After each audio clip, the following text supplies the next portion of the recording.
told my wife that night, hey, I'm going to drive blindly to a stranger that I've never met in person. I'm going to go see if this insurance thing works. And that day we connected, he explained the business.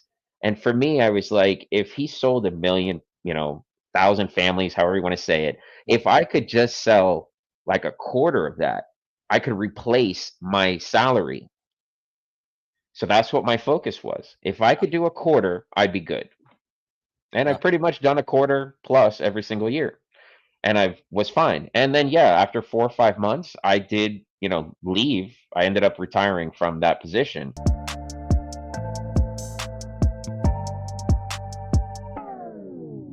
Hello, everybody. Grady Paulson here, the America Agency. Beyond excited to have Tierre Browne on with us.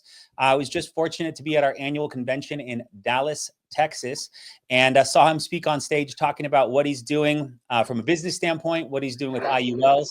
Most importantly, what caught my ear, my eye, and my heart, it was jealousy in regards to the fact that he gets to, or he's built a life, right? Life by design, Timothy Ferris, where he puts himself in a position where he can live in the States 6 months out of the year and then travel with his family for 6 months out of the year and sell life insurance. And that to me was like, I'm doing this wrong. I need to have a conversation with Chantel about, getting the kids. We're packing up and we're going to go check out Spain and Italy and Greece for a little bit longer period of time. But I'm just blown away with what he's able to do. And then hearing his numbers from his agency, rocking and rolling, his personal production from IULs and FIAs. And if any of you guys have interest in travel or just mirroring an elite producer, this is the call for you. So Tierre, thank you for the time. Thank you for your commitment to your business, and then also being able to carve out a little bit to share with us on what you're doing. So without further ado, I'd love to turn it over to you for a little bit, and more importantly, kind of hear your story, hear how you Yeah, done before, how you got here, and then we can jump into some more like kind of IUL tactical stuff, and then maybe some building stuff if we have time. no problem. And I'm an open book, so feel free to ask me anything. I'm pretty transparent with everything. I probably don't have the same energy level for sure. Pretty boring, consistent guy in most cases. But yeah, I mean, my story background, I worked in federal government. I was doing that for like 17 years, and even when I was in the government, I had to do a lot of travel in general. Travel overseas and all over the U.S., but I could never take my family. It was never an extended trip. It was always like I remember the trip I always had to take every year: leave from D.C., go to Honolulu, like leave on a Monday, go to an office in Honolulu on a Tuesday, and I'm out by Wednesday back heading to DC. Like Oh, it's ridiculous. That's when Alaskan Air used to fly from AID to Honolulu direct. Now they always take a stop in Dallas. But I would always take that trip because I couldn't take my family with me. Um, well, then, like around COVID time, I was working remote in Miami. My office was in DC. I was already working remote for about 9 or 10 years anyway. But around May of 2020 is when I got the call saying, hey, all government employees have to come back to work. And when that happened, I was like, hold on, I am so grounded in South Florida. There is no way that I can move back to DC. Like I put an extension on my home for a disabled family member of my family. Like he has his own, side, like 900 square feet on his side of the house. Um, so like I was trying to figure out my workaround really. What am I going to do? Am I going to fly back and forth? I could do that. I could fly back and forth to DC every single week and do that, but I sat down with my wife and I said, "Hey, look, I need to figure out a game plan. I'm going to take a leave of absence for like 3 or 4 months and figure this out." And that's really what I did. I went and I didn't get to say a lot on the stage. At convention, you're given like 4 minutes and 20 seconds to like blast everything out. So things were cut out. But the true story is I found life insurance by doing a Google YouTube search. How to become a millionaire, what services make millionaires. It was financial services, it was real estate, and it was tech.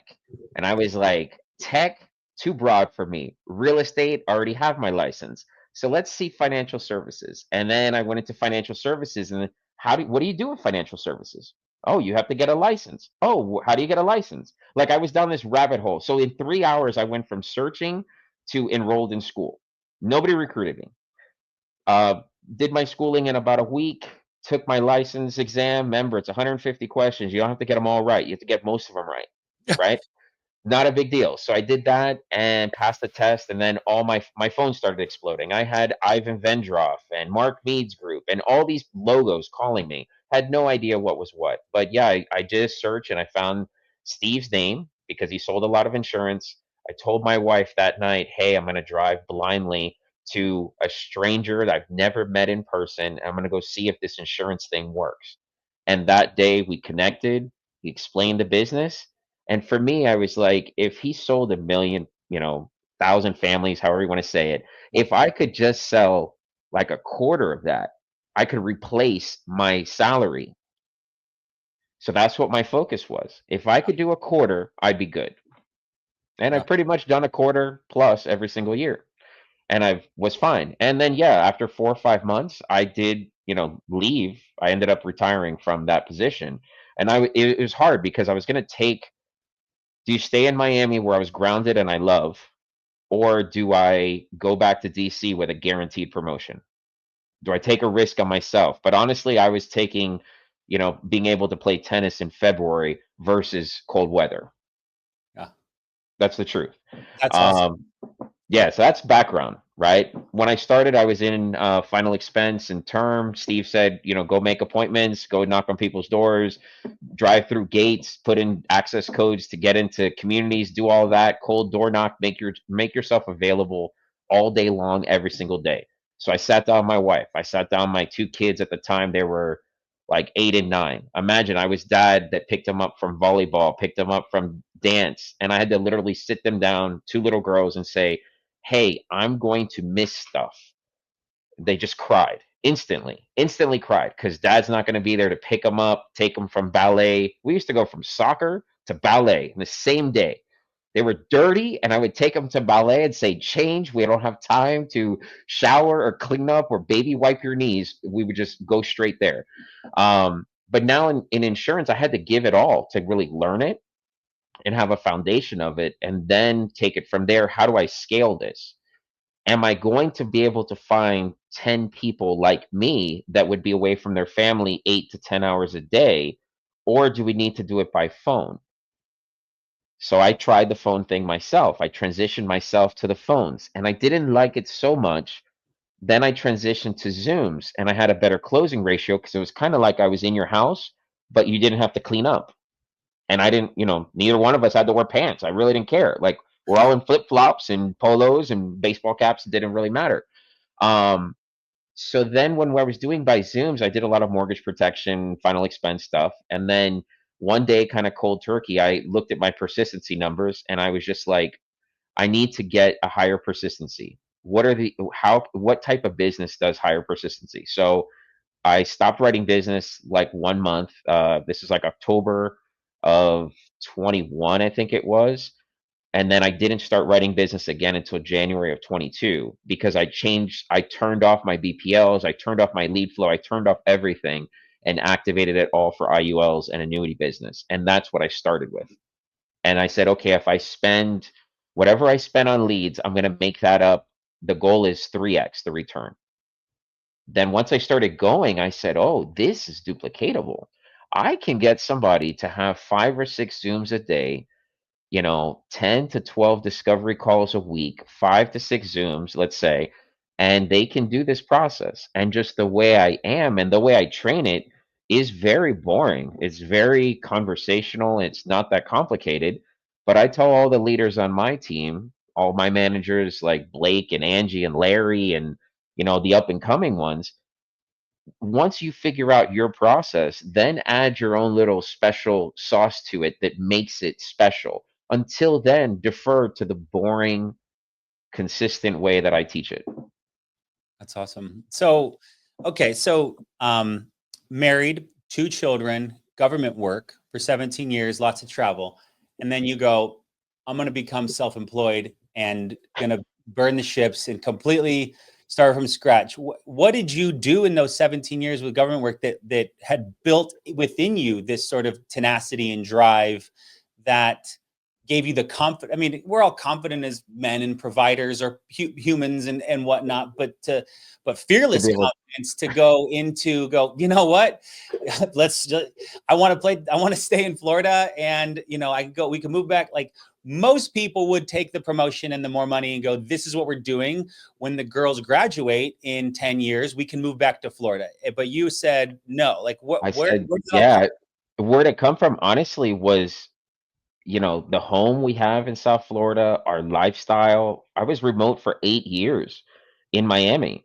So the lifestyle is completely different. I've lived in DC before in that area, and I'm really not a fan of cold weather or snow or layering. It's not my thing. My kids were born in Fairfax, Virginia, and it wasn't really an option for me. It was turning away a great job. Like I loved what I did with the government. I loved it. Um, just I just knew long term I had to kind of make a move. Was it risky? Yeah, but what was the alternative? Was I was on a leave of absence. So if it didn't work out in say 3 or 4 months, I would probably try traveling back and forth. I probably would.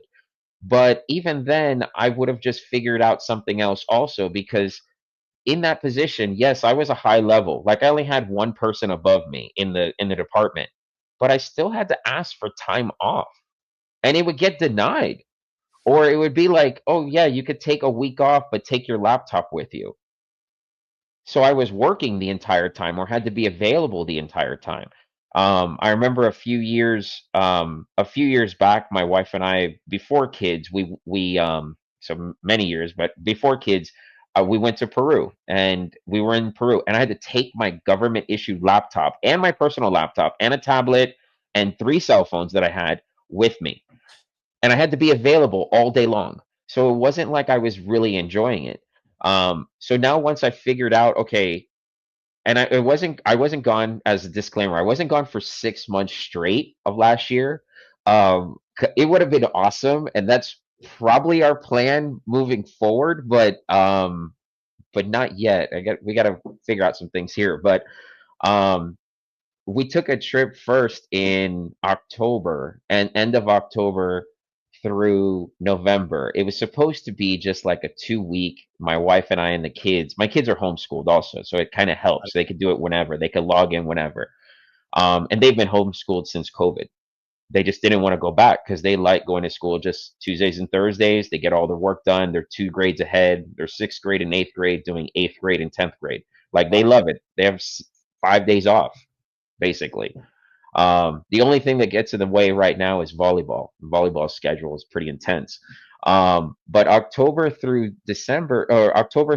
December was supposed to be like a 2 week trip, and then we went to Paris in France, and it ended up being that time was hard because that was my first time away, but my leads didn't stop. So I was very strict with myself in terms of I need to be on the phones dialing at 12 noon through 12 noon Eastern time through 8 p.m. Eastern time, right? Which was like 6 p.m. local through 2 in the morning. Got it. So I did that strict schedule every single day while our first trip. I did that for like 2 weeks, then I did it for 4 weeks. Then I started realizing, man, my clients actually don't talk to me till like 4 or 5 Eastern. Let's do that. Let me do it not until 11 p.m. local time. So then we could basically play the whole day, and then I work at night, and then at any point we take a train somewhere, I just crash out. I just, take a nap.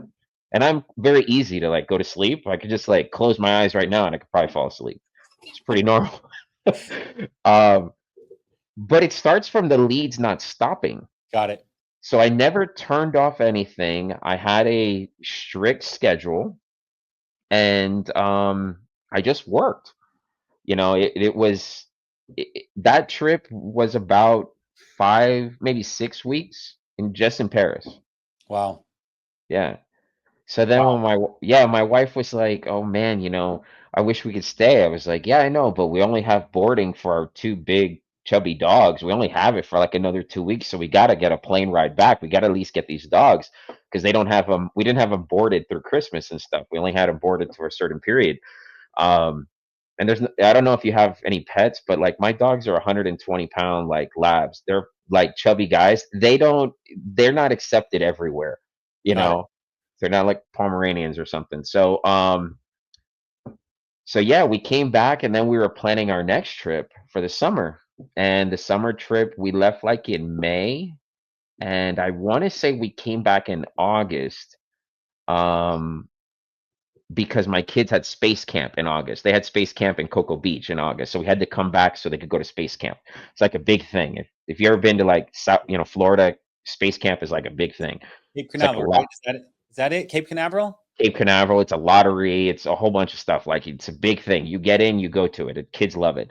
But when we left in May, I said my schedule's got to be a little different. I was basically working 6 hours ahead the entire time. My leads didn't stop. I still worked the schedule. I was scheduling calls from 4 to 9 p.m. Eastern Standard Time. Most of my leads were East Coast, but then like sometimes I had California leads, which like one time I had a Zoom at 9 o'clock at night, California time. That was like midnight, East Coast. Well, that was 6 in the morning. And I remember that Zoom specifically because this last trip we did Italy, Spain, Greek Isles, Santorini, and Greece. But I remember that one specifically because I was on a Zoom, and then my kids walked in and asked me if I could make breakfast, and I was like, "Oh my gosh, it's the morning!" But I lost track of time completely because I was just Zooming all night.